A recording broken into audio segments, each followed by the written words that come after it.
Welcome to our Simple Healthy Life podcast, where we have real, insightful conversations on topics that we find interesting. And lately it's been with people that we find interesting. Absolutely. And today I'm super excited to have Dr. Chris Jones on, someone that I've known for quite some time and have been trying to get on the podcast for quite some time. So welcome. I'm glad to be here. Thanks for having me. Yeah. So I guess we'll start. I know quite a bit about your background, but maybe tell everybody a little bit about kind of who you are and what you're passionate about. Okay. So how long do we have for this? Well, who I am, I guess, oftentimes people say what they do when they talk about who they are, but that's definitely not who I am. I'm a father. I'm a leader. I'm a husband. I'm somebody that really believes in enjoying life and taking chances. And whenever you have the opportunity to try something new, even if you're a little worried about it, that's the time that you definitely want to jump and do it. So as far as what I do, I currently am a principal of a regional high school. And that is near the end of the journey. I'm older, but not that old. I'm not ready to retire yet. But I've come up through education as a second career. And that's where I'm at now. It's that's what I do, who I am, and what I'm passionate about is the idea of leadership and really empowering others. Sometimes we meet people that are connectors and things like that. I'm definitely not a connector. I know a couple of those. I used to think I might be a connector. I'm not. I've met a couple. I have some friends that are. But what I am is if there's a term for it, I guess I can make up my own words. Shakespeare did. So. An empowerer. And I'm big on supporting people so that they can be empowered and that they can lean into their passions. All too often in life, we get stuck. We get stuck in what we think we should do. We get stuck in saying, when somebody says, "Who are you?" we say what we are. And we never really lean into what could be because we don't feel like we're empowered enough. We have to follow the rules. We have to fit inside that box. We can't go outside of that. And oftentimes it's because we lack permission. We look for permission a lot. And I learned that lesson from, for example, for years, lockdown drills in schools, right? God forbid anything happens in a school, but if in the event there's a lockdown called in a school, for years, students were told to hide in a corner. Even though we knew early on that was not the most effective way. But too many people were feeling that they didn't have permission to think outside of the box, to act differently, to do something different. Now schools do a myriad of different things, but it all just took permission to think different. And so oftentimes in our lives, we just need that permission. And unfortunately, or fortunately, it works both ways, we don't realize we can give ourselves permission. And we look for other people to give us permission. So that permission never comes because we're often not looking for it in the right places. So I struggled for years not really knowing what I wanted to do or what I was passionate about. I'm from the other side of the country. I'm from Oregon. And I come out to Connecticut due to family situations, a divorce. And I come out to Connecticut and I finish my education in Connecticut, my K-12 education in Connecticut.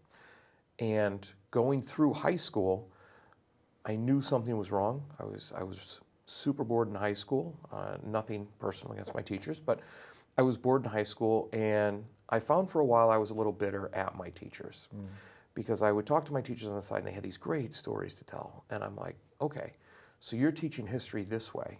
You're teaching World War II in history, and you're talking about the Nazis overtaking Europe. And come to find out, you actually had to flee a town as the Nazis were rolling into it with your family as a small child.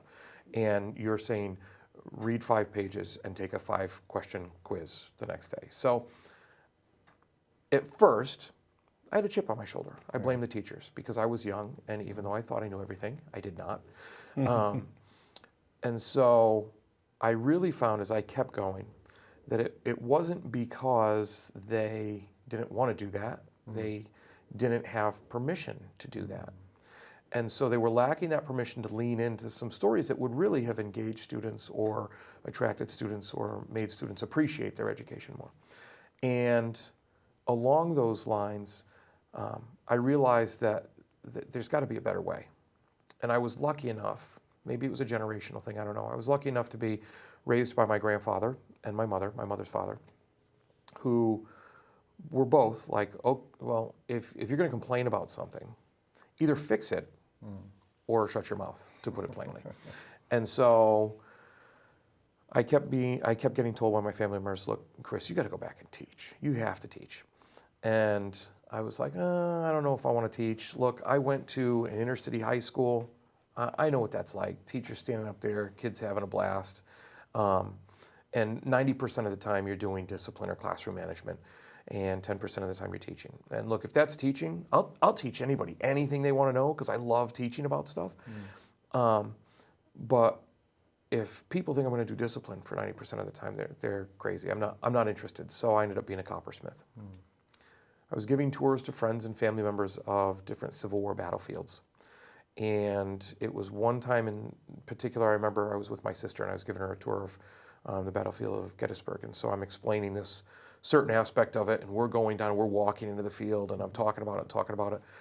And we stopped, and I wasn't really paying attention, and I looked, and one of the rangers with their tour group that they had followed us, and all the tour people were listening to me talk about this, and the ranger was kind of standing off to the side. And we joked about it afterwards. Right. But my sister said, look, you gotta teach. So I'll never forget this because my mother won't let me forget this. But I finish all the stuff I need to do. I land a teaching job. I land my first teaching job. And I call my mother, right? And I say, hey, Ma, I landed my first teaching job. She goes, oh, where are you teaching? I said, I'm teaching at such and such alternative high school. And she's like, really? And I don't know what it was.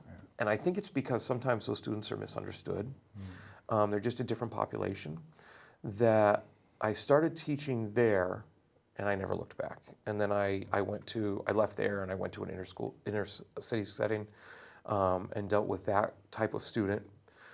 Ended up helping open a charter school, opened a high school division of a charter school, and then the rest is history, so to speak. I just moved into administration because I just kept looking to leverage the impact that I could have and have a larger impact, which led me to being a teacher-centered principal. I say that and people look at me, like I say that at conferences. And it's odd, it doesn't matter whether I'm attending the conference or presenting at the conference. As soon as I say teacher-centered principal, other principals go, what are you talking, you can't say that, you have to be students first. And, but I'm able to impact more students by supporting and empowering teachers and letting them lean into their passions. The opposite of what I experienced coming up. That than if I met with every student I possibly could throughout the course of the year. I meet with students weekly now in a group. I call it the Early Bird Brainstorm Group. And I still can't meet or impact as many students as a teacher can in the course of a day. I mean, teacher, depending on the school you're looking at, they're face-to-face with 110 students a day. I'm one guy, with a small conference room. I can't meet that many people. So, yeah, no, that's incredible, and even just to hear, how you articulate kind of like the little bit of the depth that you actually gave us was not as much as you could give, but I love to hear the actual story, and I think in your book you talk a lot about getting to know people, and it sounds like when you were kind of like in these inner city schools, you really spent a lot of time getting to know the students. Like that was clearly very important to you. Is that still kind of like your motto, like getting to know the teachers, getting to know the students? I mean, as best you can, and that's probably why you have that group, the Early Bird group. Yeah, it's fantastic to listen. So everybody's got their lived experience, right? Yeah. And they have their perceptions of what's going on. May be right, may not be right. Sometimes there's cold hard facts that can say right or wrong, but other than that, really, who knows? Because it's their perception. So it's their lived reality, especially with teenagers. That's, I don't care what facts and figures you show them, if that's what they feel, that's their reality that they live with every day. And to sit and talk with a group of students, I talk with 12 students. I take 3 from each grade randomly and send them an invite. And they show up, and I give them bagels, so they show up. And then I just ask them about their lived reality in school. What do they like about it? What don't they like about it? This new thing that we're doing, what do you think about that? How could it be better? And to build those relationships, I was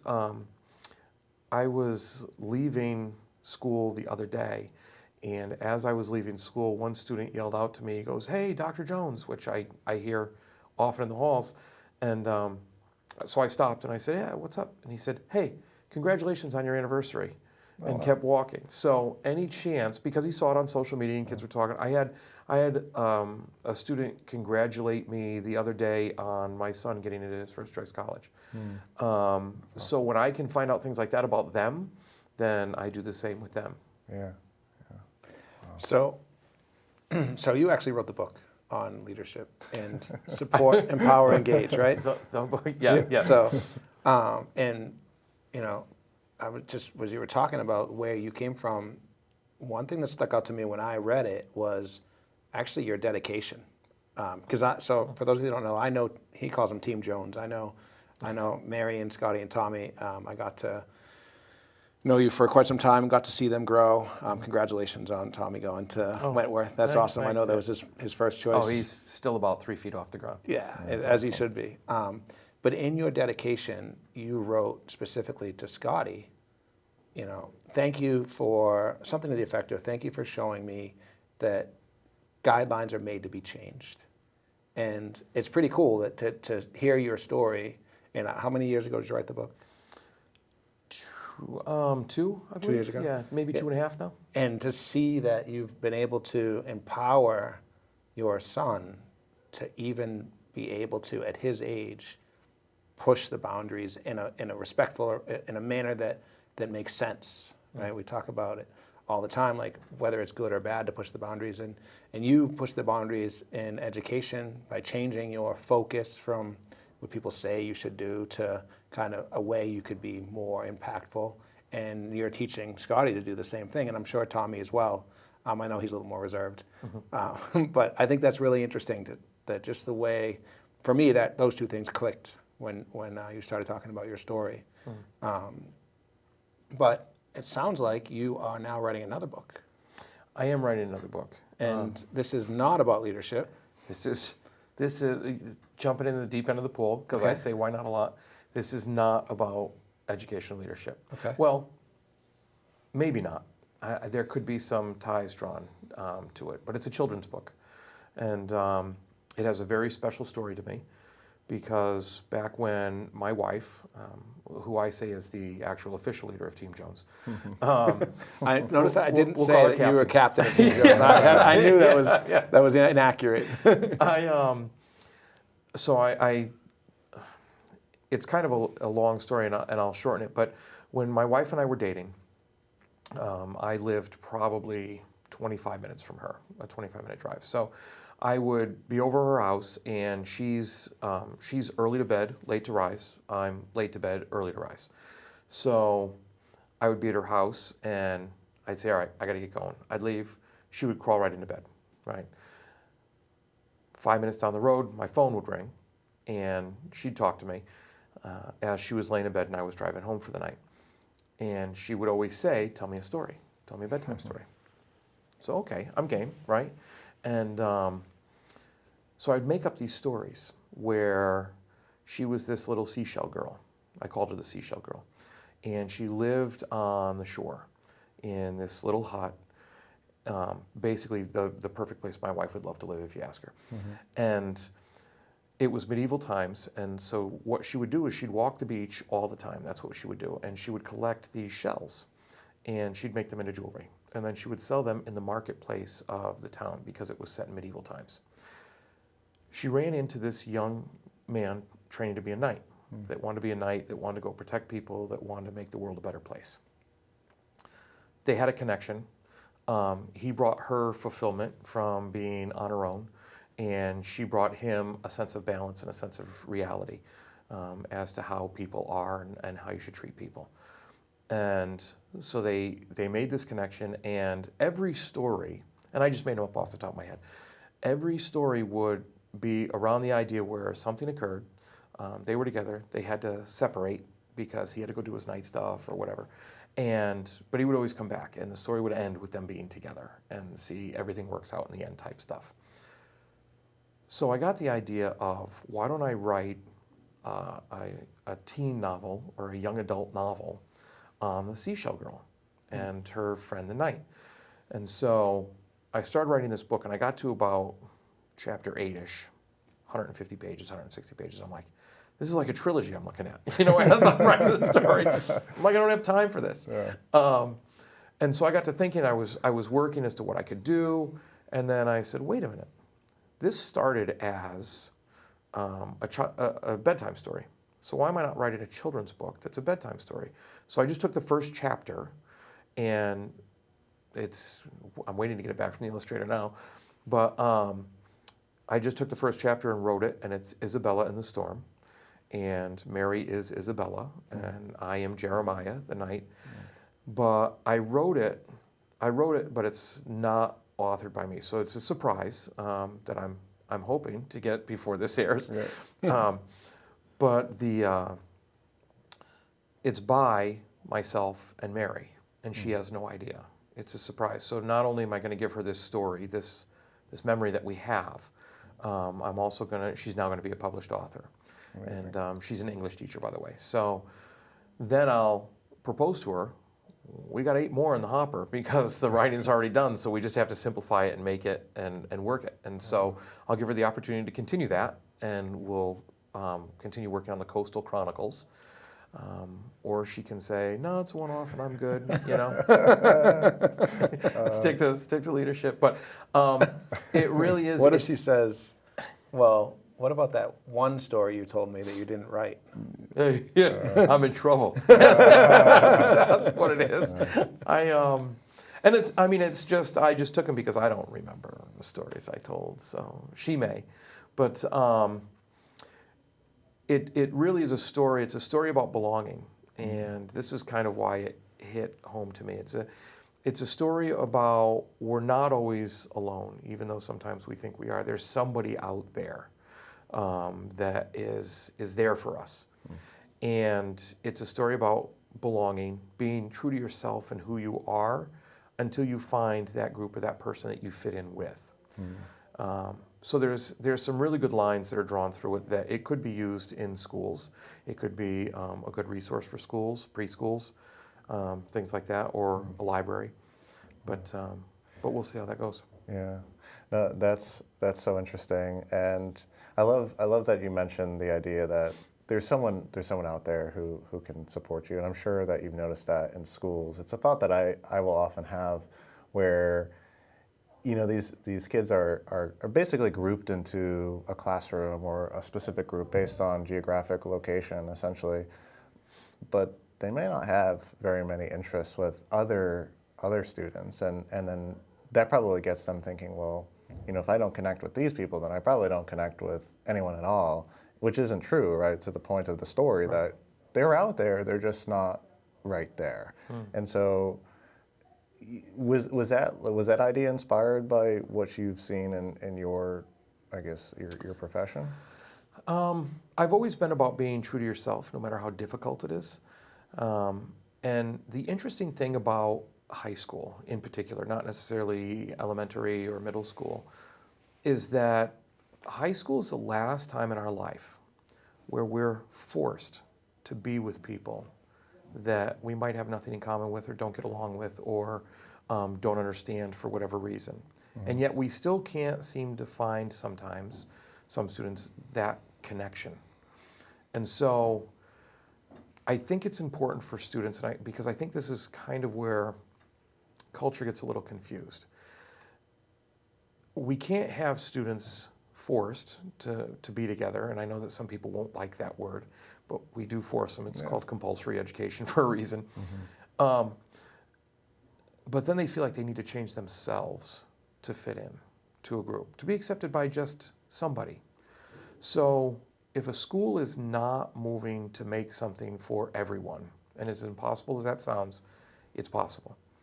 If a school's not working to do that, then they're really doing the students a disservice, because when the students leave the school, if they've changed themselves to try and fit in with another group, well, guess what?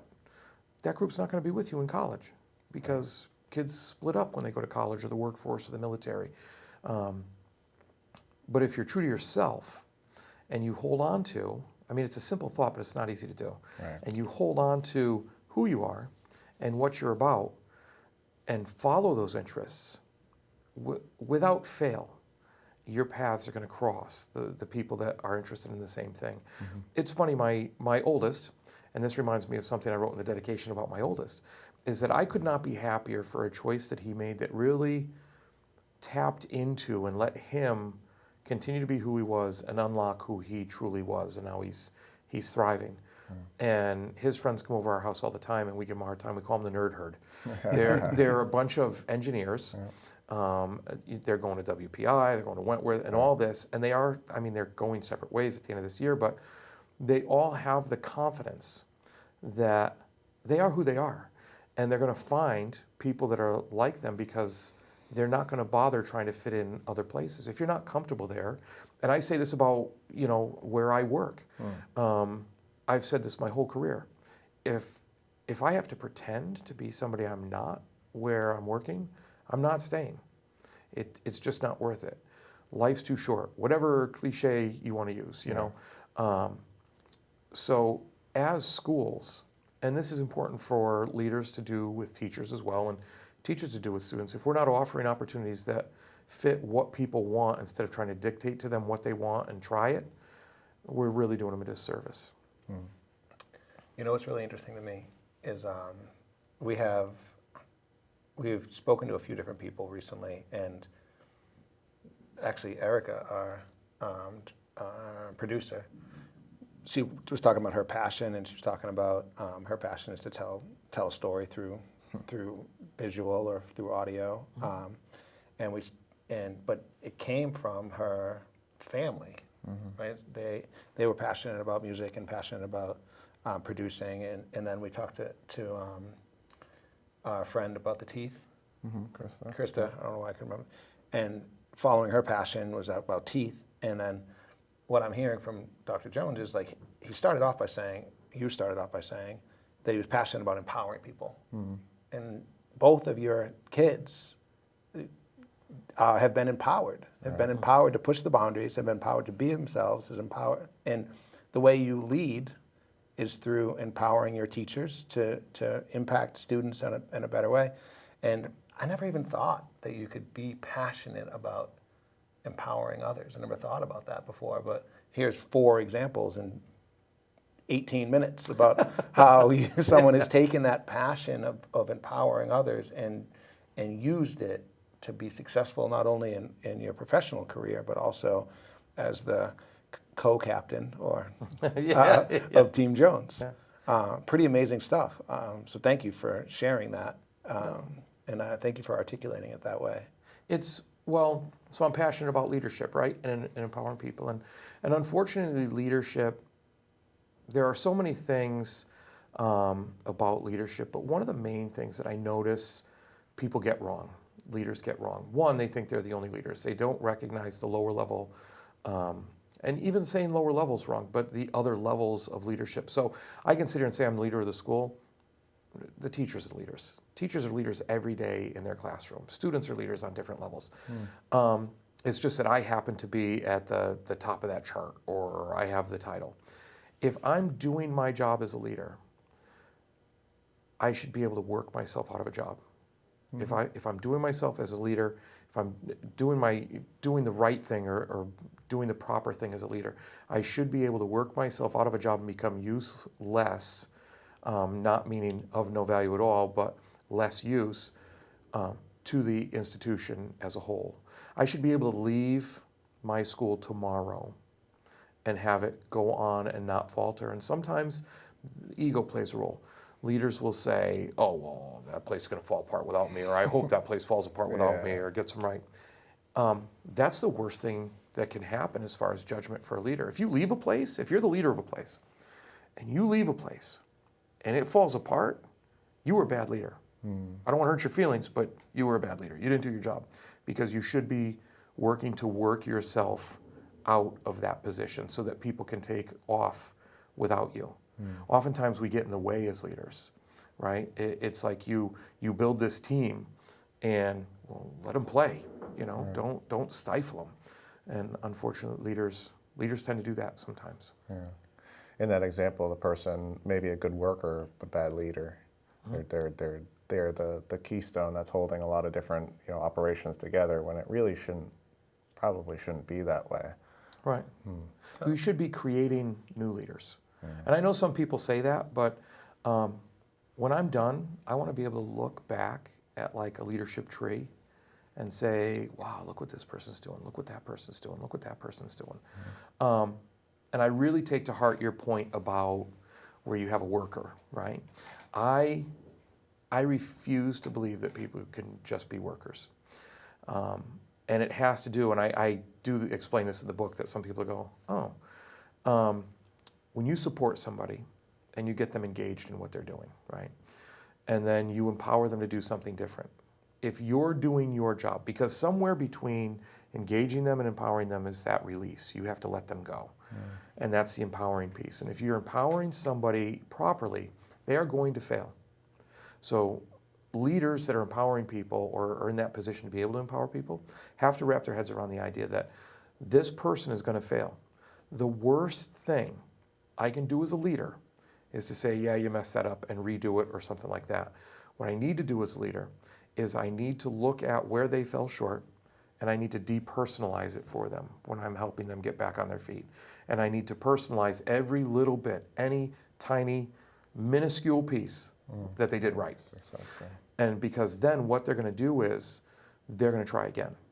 If I just take over and do it and say you did this wrong, nice try, that grows that inner fear, that voice, right? That we always talk about, the imposter syndrome, the doubter, that is going to say, oh, you tried that before and you messed up. Maybe you aren't a leader.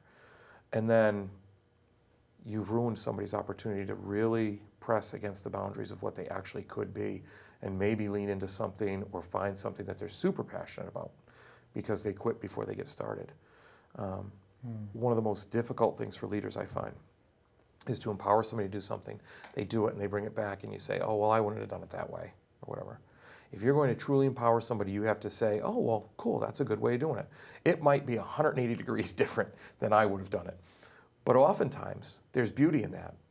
By seeing how somebody else approaches something, that could unlock some serious issues that you may have in your institution. So instead of saying, you need to do it this way and give them a framework of how it needs to be done, accept how they've done it, and then go from there. That's super interesting. I love that idea. Depersonalize failures, personalize success, and that can be applied probably in so many ways, especially when we're talking about like self-development and whatever. I mean, that could be applied to ourselves too for whatever it is that we do. Yeah. Which almost brings me to the next question. Does a leader, two-part, does a leader need to be empowered themselves, and how, as a leader, how do you empower yourself? Well, that is a good question. As a leader, first of all, yes, a leader needs to be empowered. Okay. As a leader, to empower yourself, you need to find other people to empower you. Now, that may come from within your area, your realm. So take me, for example, right? I'm a principal of a high school. I need to be empowered. To really get going, I need to be empowered by my superintendent, right? Superintendent needs to be empowered by their school committee, and so on and so forth. But if you wait for that, and not just me personally, but anybody, if you wait for that empowerment or you're not getting that empowerment, you have to find ways to empower yourself outside of that. And that's where that gets into professional development, which is often seen as a negative word, but that gets into coaching, that gets into mentoring, and you can find that outside of education, in my case. If you're in business, you can find it outside of business. And you can really light the fire if you go outside of your realm and find things and reflect on how to apply them to what you do. And that's where you really start to see the perspective shift. I have this guy I look up to so much, Danny Bauer. from Better Leaders, Better Schools. And we do masterminds. They're an international group.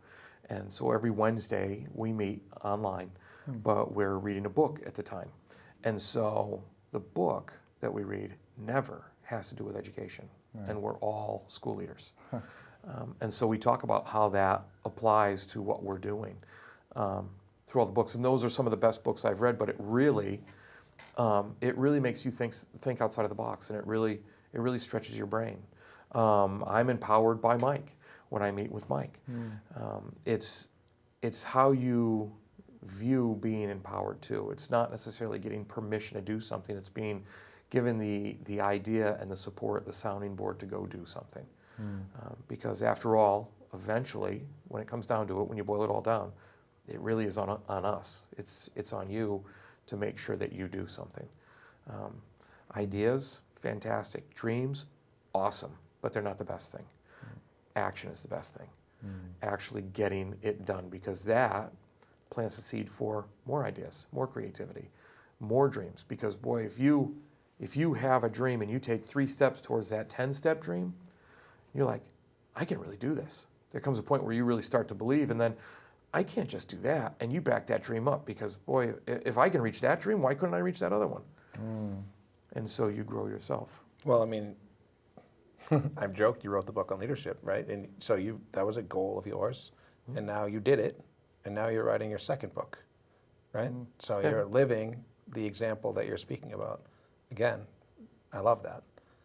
Now, do you have something to do with the Massachusetts Principals Association? Talk to me about that. I do. Can I mention one thing about that? Please. Anyway, one thing about that, but one thing about the empowerment piece. Yeah. Empowerment isn't always, here, let me hold your hand and help you up a little bit and pat you on the head. Sometimes it comes a little sterner, but it's always got to come from a place of love. And I remember, and it's because you mentioned the book, I'd always thought about writing a book, and I remember my wife and I sitting one night, the captain of team. You're about to hear why she's the captain. And we're sitting there, and for some reason, we're just sitting having a conversation, and it's at night, and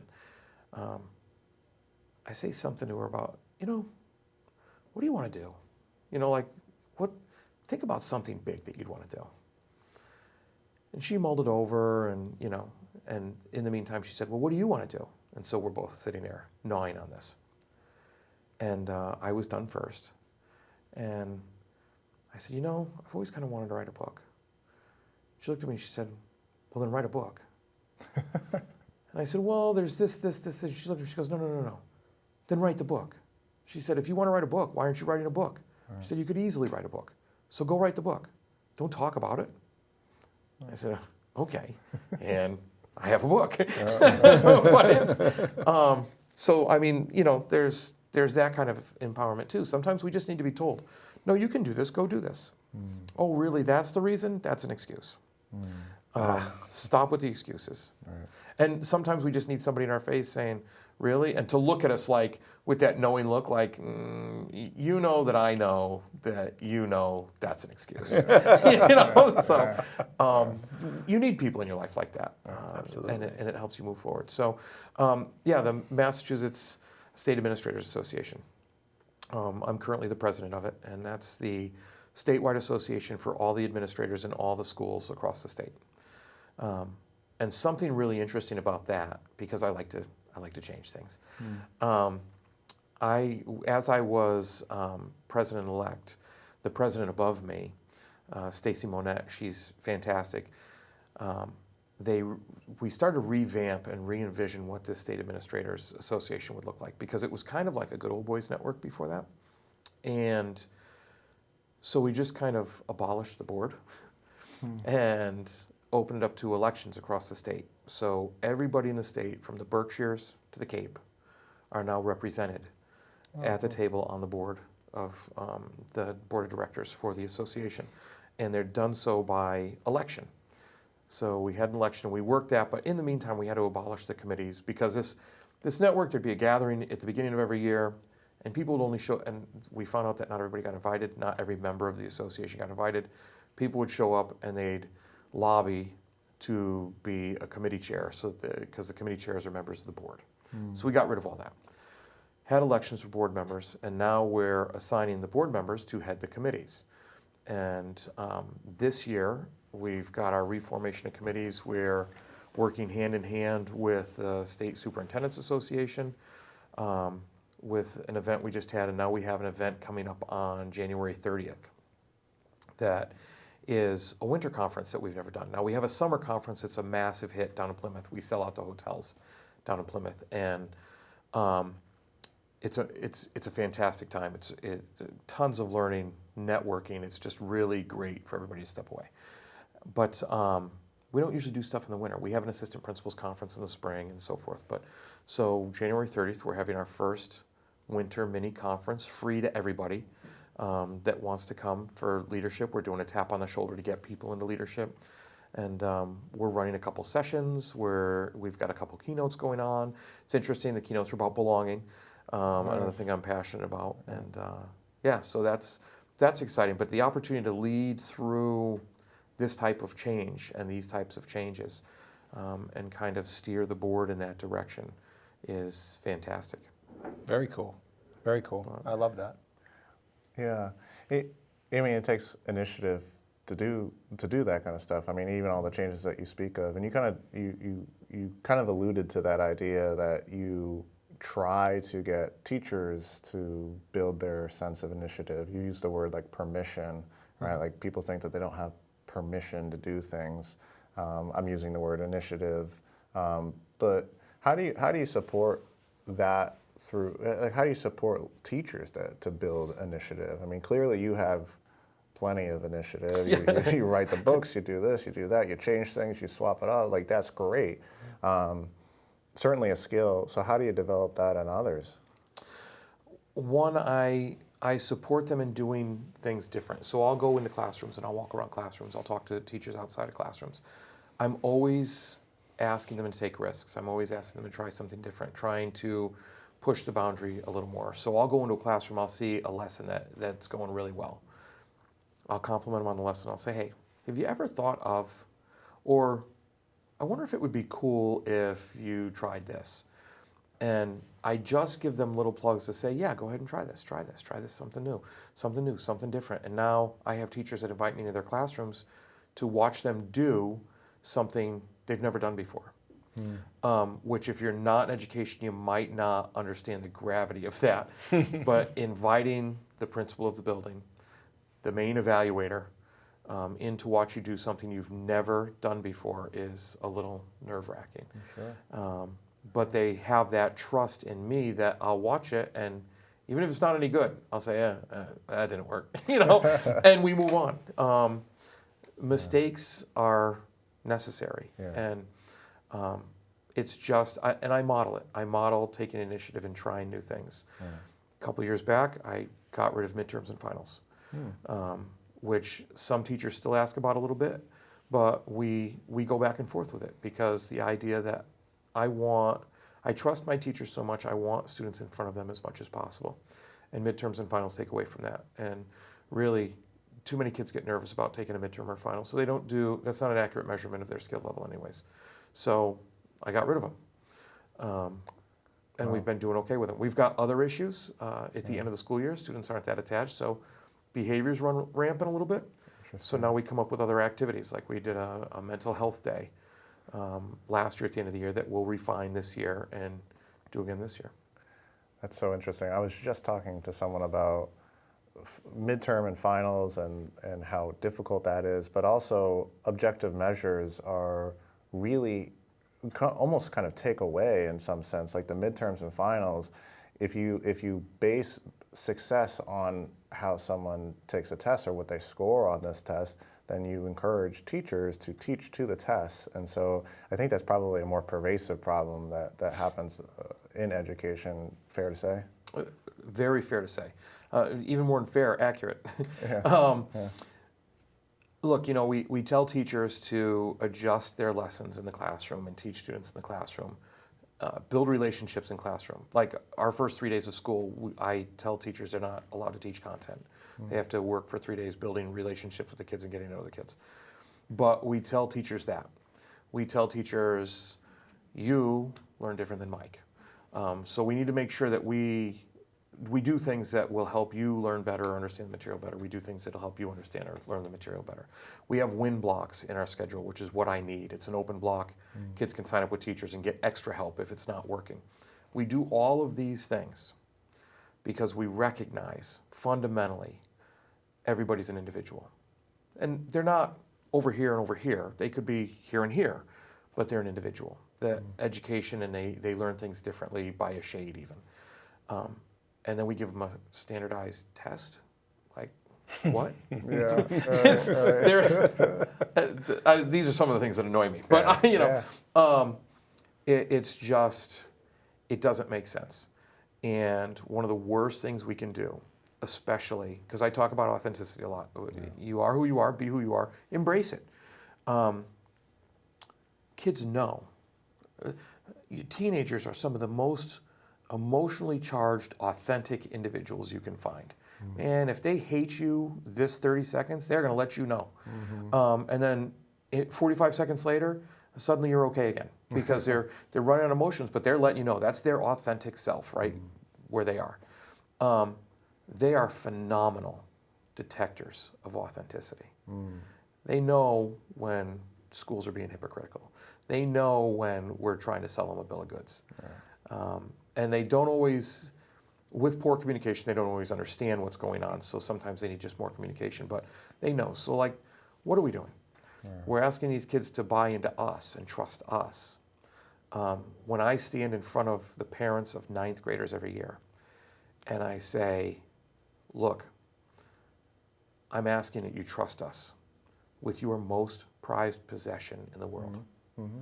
Because parents don't come and complain about a grade. They don't come and complain about playing time. Parents come and complain to schools because they love their child. And anytime their child is perceived to be uncomfortable or suffering or losing out on something, that's what they're upset about. And so until we recognize that, and recognize that in asking someone to trust us, we in turn have to communicate with them. We have to be honest. We have to be authentic, as messy as it is sometimes. There are people that have hated me. I'm sure they wouldn't say hate, they'd say I don't like them, but hated me. And later, they've come around. It's funny, I struggled with this parent a few years back.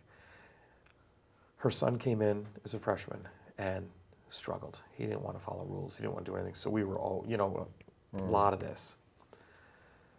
We worked through it. I had meeting after meeting with her to near the end when we were having meetings, I could joke with her about some stuff. I could be a little bit sarcastic with her. And she came in near the end of her kid's senior year and she thanked me.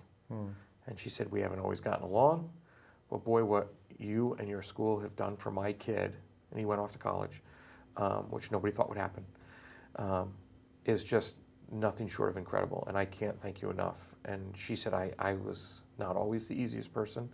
And I said, that's okay. I'm sure I'm not always the easiest person when I'm sitting across the table from you. But we were always authentic. We never put on a show. I never said one thing to her face and then turned around and said something else behind her back. And that's just not the way you're going to get better. And people know when you're faking it. So. I don't know if I answered your question, if I went too far astray or. No, that's perfect. What, I mean, and you do such it's interesting because Mike gave me your book the other day, so I was able to work through some of it, and just every paragraph, although it's specifically geared towards teachers, educators, people in the field. I think so much of it applies just generally too, but every paragraph is so dense with like wisdom and there's a lot of storytelling and that's another thing that comes through with you is that clearly one of your empowerment techniques is storytelling. You spread messages through storytelling, and clearly your wife picked up on that when she's like, please tell my story because you're so good at that. I don't know if you necessarily recognize that. We've talked about storytelling a number of times on the podcast and how important it is for humans. I think we're natural storytellers, and that's where we find that's where we learn most of our, I guess our kind of daily stuff. But when did you mentioned like not being the best student or kind of disliking education, but yet here you are as this like a fantastic storyteller. How did that develop? That question is for the next episode of this. No, I don't. Geez, where I became a good storyteller. I don't know. I don't know if it was because of my love of history, and the way I taught history was through telling stories. Because and like I made reference to that individual that was there in the streets running like 30 seconds ahead of Nazis coming in and taking over the town. Just thinking, why aren't you telling us that story? Like, you want me to fall in love with what's going on? I'm going to be like, no way. Yeah. And it's instead of read this and then write these, read this and then write these. So I think I just gravitated to stories that way. So when I taught, I just told stories. Like when I was teaching about the Civil War, I would tell a story about, that general, or something strange about that guy, or something weird about this, or, there was a Southern regiment in the Civil War, the American Civil War, the Louisiana Tigers, who, up until Gettysburg, they'd never had a charge repelled. And so I find out little things like that, just to say, here are these guys, they're wielding Bowie knives. You just paint the picture. Because you learn through stories. We don't, you said that. We don't learn from facts and figures. We learn from stories. And when I taught, I didn't care about timelines. If you could tell me that this happened before this, good, you got it. You don't need to draw me a timeline. Because it's more about cause and effect than anything else. And you could learn that through stories. How do you learn the cause and effect without saying, they did this because of that? That's high school living. I used to teach the Declaration of Independence as a breakup letter between a guy and a girl, and the kids loved it. I taught about the Articles of Confederation, why that form of government wasn't good, by turning on the radio in class and saying, look, we can listen to music today all through class, as long as you guys can decide on one station to listen to. And then I planted 2 students to vote no matter what the station was. Nice. And there you have your first form of government, why it didn't work and why we had to change it. But so people remember that through stories. And so I've always liked that. So interesting. So good. I love it. I think it's, I'm glad to get to know you better today. I knew about your ability to empower and lead, and I've always had a love for Team Jones.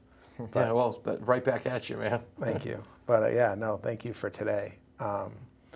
It means a lot to me that you would join and that you'd spend the time with us. And I'm just grateful. I'm grateful for you as a person, and I'm grateful that you get to make an impact on the people that you get to make an impact on, not just the students, but the teachers as well.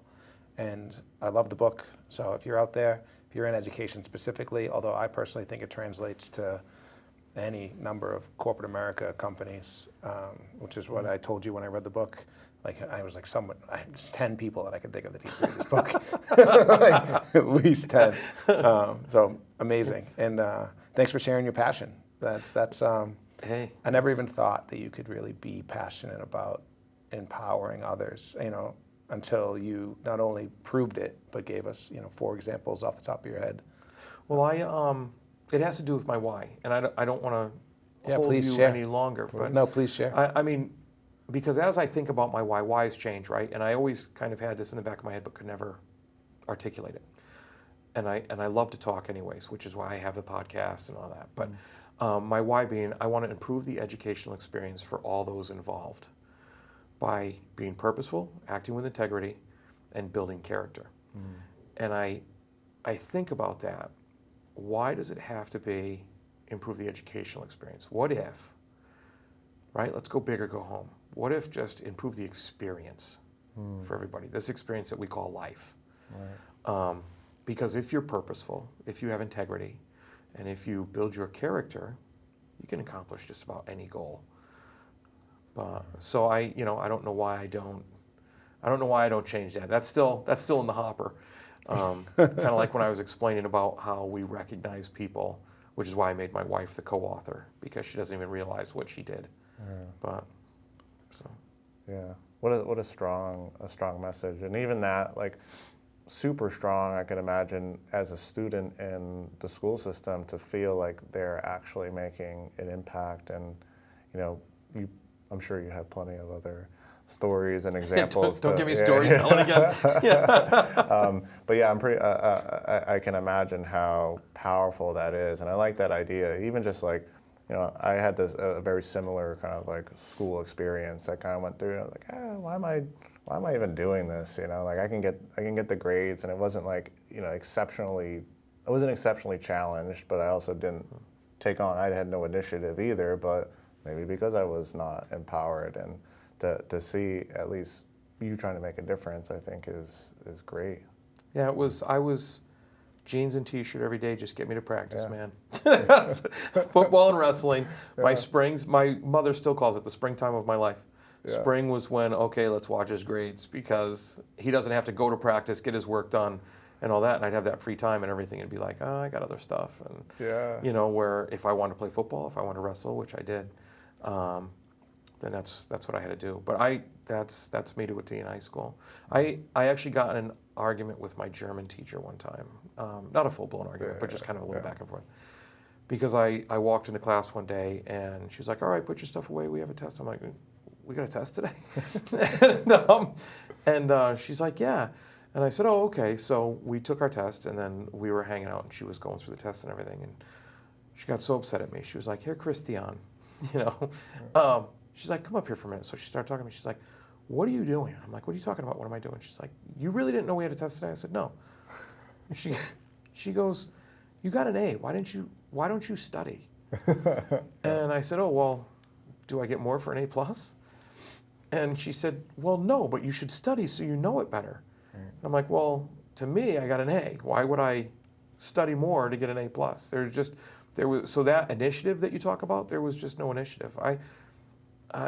I struggled to do homework, but I got A's on my assessments, and there's that test again, that test thing. Right. I was able to stay cool taking a test and remember things.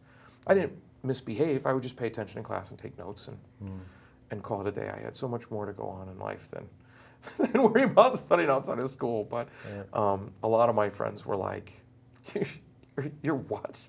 You're a principal? When I first started moving up. Yeah. So, but then it's funny, because then they read the book, they talk to me, they listen to some of my podcasts. They're like, oh, okay, we get it. You've changed quite a bit since. So. But having that experience as a younger person makes you relatable, right? Now you have how many? 1,000 kids and 900 kids in your high school. X% of them are like you were, right? And they're out there they're going to get through, they're going to get by, they're going to take the test, and they're not going to do all the right things, just like you didn't, just like I didn't, and you can relate to that and empower them to be the best version of themselves anyways. And I think a lot of people miss that, right? A lot of people that, like these great athletes that aren't great coaches, because they don't understand what it's like to be someone that had to work at it, or had to do it, or and so the opposite is true here. You're someone that recognized what it's like to be this way, and has worked his way into somebody that is now studying and learning on the back end, doing the best you can. So you have both examples now. So I think that's amazing. Yeah, no, good stuff. And I remember that example you said, that sometimes your great athletes aren't very good coaches because they don't understand how it works. But that's true, because I sit in meetings, and sometimes I have to sit in meetings with seniors that are at risk of not graduating. And sometimes they don't just understand the basics of breaking down, going step by step to achieve great results.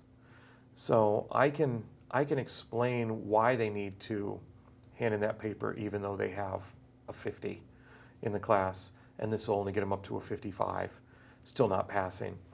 I can explain that to them with a simple addition, subtraction equation, and they get it, and they say, oh, okay, and so then they get engaged, and they go do that, even though they know they're not going to pass the class for the term. It's going to put them in a better place long-term down the road because of that mathematical equation to pass for the year. So it's kind of like, yeah, okay, I'm going to lose the battle. I'm going to go down swinging. I'm going to lose the battle, but doing that, still swinging, I'm going to win the war. Right. And sometimes they just don't get that, because a lot of times if you've gone because school's a game, right? Which is what I fight against. I hate the idea of it as being a game, but you have somebody that went to school, did well with the game of school, came back to school, teaches or leads as an office person or administrator or whatever, and, well, you do it because you need to do it. What kid's gonna listen? Right. I wouldn't listen to that. No. I mean, still it's don't listen to just, I still don't listen to that. But when you take things like that, and I think I've told you about winter school before, the initiative I did winter school, where, look, if a kid's failing halfway through the year, and how bad is that? You see teachers grade a kid and all this, and some schools have done floors and stuff, so this doesn't happen, but by January, the kid knows they can't pass for the year. I wouldn't want to be a kid in my own class if I was sitting in that class and I knew I couldn't graduate or I couldn't pass the class for the year. So I created winter school. Winter school is done asynchronously because we have software and stuff now. So we take the core concepts from the first semester and we basically take summer school and put it in the winter. So the core concepts from the first semester of the class and have the kid work on those as they progress through the rest of the class. And when they successfully finish those, their grade rises to the lowest minimum passing, a 60 in the case of this school. And then they can go on so they can actually pass for the year. So they have hope that they can pass for the year. They're learning what they need to learn, because if you blow off the first half of biology, you are not passing the second half of biology. So it gives them the core concepts, but it also maintains the integrity for the teacher of the grade. But it's just about sometimes showing them a simple way out or giving them hope that works. Or empowering them. Or empowering them. Well said. And I promise, no more stories, I promise. No, that's great. That's awesome. Thank you. Yeah. I love that you're making change in this way. It means a lot to me personally, and I know it means a lot to the parents that you get to impact their kids. So, Well, I've told you before, anything I can ever do for you, thank you. I'm in. Team Jones is in. Yes, I love that. Thank you, and it means a lot to me. Well, I love that. anything else? Well, yeah, you have the podcast Seeing to Lead. Is that Seeing to Lead? That's what I call it? Yeah, I'm phasing that out. I've been doing that for 3 years. I think I've got like 260 episodes that are still available. Great conversations just about all kinds of things that we talked about. But I'm phasing that out, and then I'll probably end up doing another project because I'm always like, what's next? And then I've got the book Seeing to Lead, then I'm going to have the new book Isabella and the Storm. For the younger audience, and then I'm sure I'll be up to some other things soon. More to come. Yeah, more to come. Yeah. Okay, awesome. Yeah, no, I appreciate it. Thank you so much for having the conversation. Always super interesting, insightful. All the goals of the podcast. So My pleasure. yeah, great. And yeah, if you want to check us out, Spotify and other podcast platforms, please give us comments. We're always wondering what you guys think, and we'll catch you next time.